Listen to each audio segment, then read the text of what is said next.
Bagi masyarakat yang tinggal di pesisir Pulau Jawa, sudah menjadi mayoritas bagi para penduduknya, yaitu berprofesi sebagai nelayan. Selain itu juga lekat dengan cerita legenda Nyi Roro Kidul yang telah diceritakan turun-temurun di keluarganya. Begitu juga halnya dengan Tanto yang juga telah berprofesi sebagai nelayan sejak ia masih kecil. Namun ia lebih memilih untuk melaut di malam hari karena tidak panas. Ia biasa melaut bersama dua orang temannya, yaitu Rohmin dan Hafid.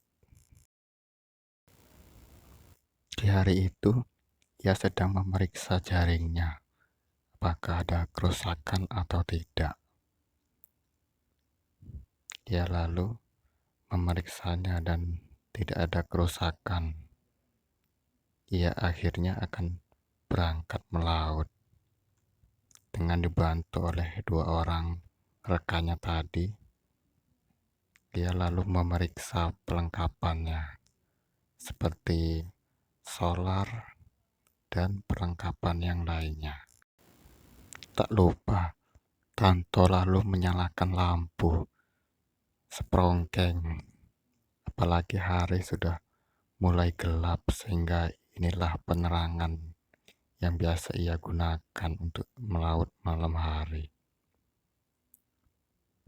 Setelah sampai di lokasi yang biasa ia melaut, lalu dua orang rekannya tadi melepaskan jaringnya. Sedangkan Tanto sebagai pengarah perahunya untuk mengarahkannya. Setelah jaringnya dilepas, mereka lalu akhirnya menunggu. Namun beberapa saat kemudian, Rohmin kemudian melihat ada sesuatu yang terapung di dekat perahunya. Ia lalu mencoba untuk melihat benda apa yang terapung tersebut. Setelah melihat, ternyata benda tersebut berbentuk seperti peti zaman dahulu yang juga terdapat ukiran di pinggirannya.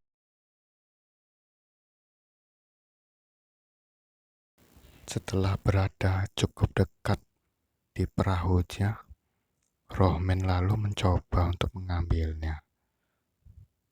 Dan ternyata benar, benda tersebut berbentuk seperti peti dengan beberapa ukirannya. Rohmin lalu membuka peti tersebut dan ia lalu terkejut karena peti tersebut berisi harta karun berupa kepingan uang dan juga beberapa perhiasan. Hafid yang melihat itu, dia lalu ingin merebut peti tersebut karena ia juga ingin menguasainya.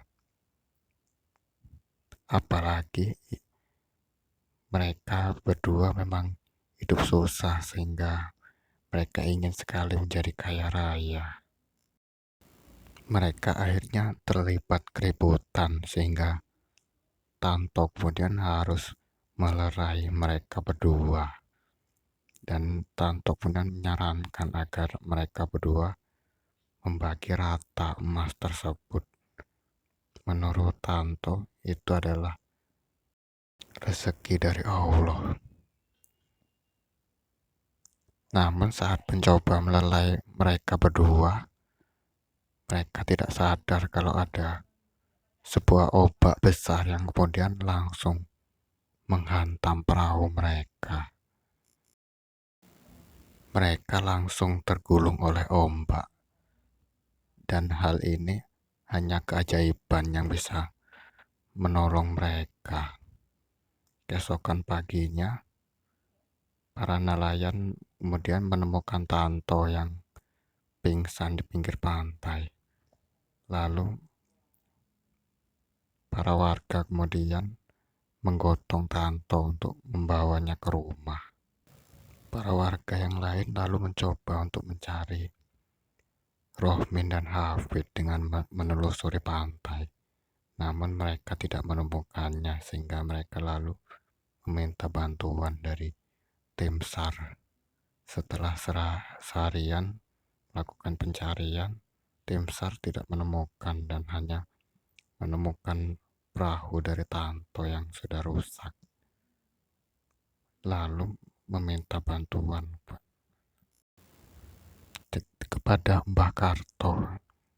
Lalu Mbah Karto kemudian melakukan komunikasi dengan Nyi Roro Kidul, dan sebagai gantinya Nyi Roro Kidul lalu meminta sesajen untuk ditukar dengan Hafid dan Rohmin.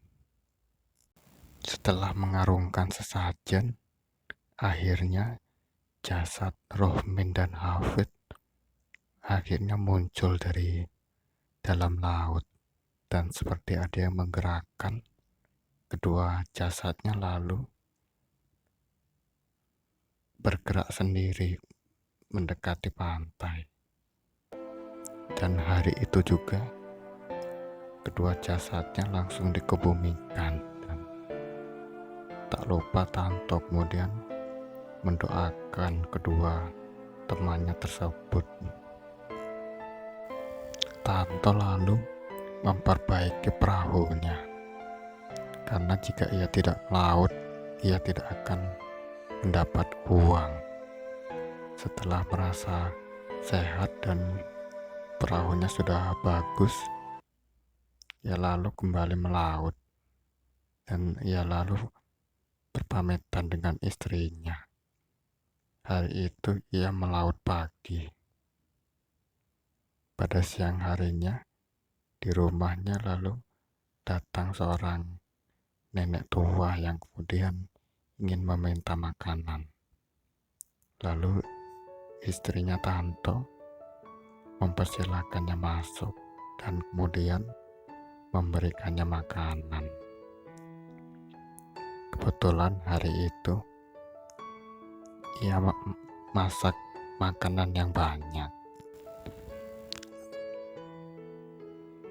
Lalu istrinya kemudian ingin pamit untuk ke dapur sebentar, karena saat itu ia sedang mencuci baju. Lalu istrinya kembali ke ruang makan. Namun ia tidak mendapati nenek tadi karena sudah tidak ada di tempatnya.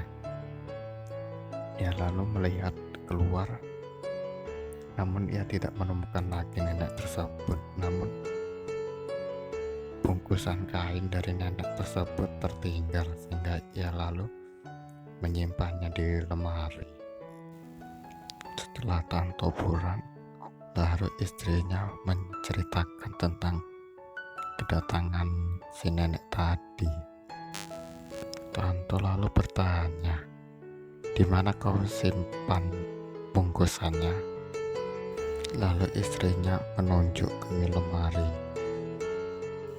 Tanto lalu menuju ke kamar tempat istrinya menyimpan bungkusan kain tadi. Ia lalu membuka lemari tersebut dan kemudian mengambil bungkusan tersebut. Ia merasakan kalau bungkusan itu berbentuk seperti peti. Ia lalu membukanya, dan ia pun menjadi kaget karena peti tersebut sama persis seperti yang ditemukan oleh almarhum Rohmin. dan isinya juga sama, berbentuk seperti emas berkepingan dan juga perhiasan. Tak lupa ia lalu berdoa mengucapkan terima kasih kepada Allah, juga mengucapkan terima kasih kepada Nyi Roro Kidul sebagai penguasa pantai selatan.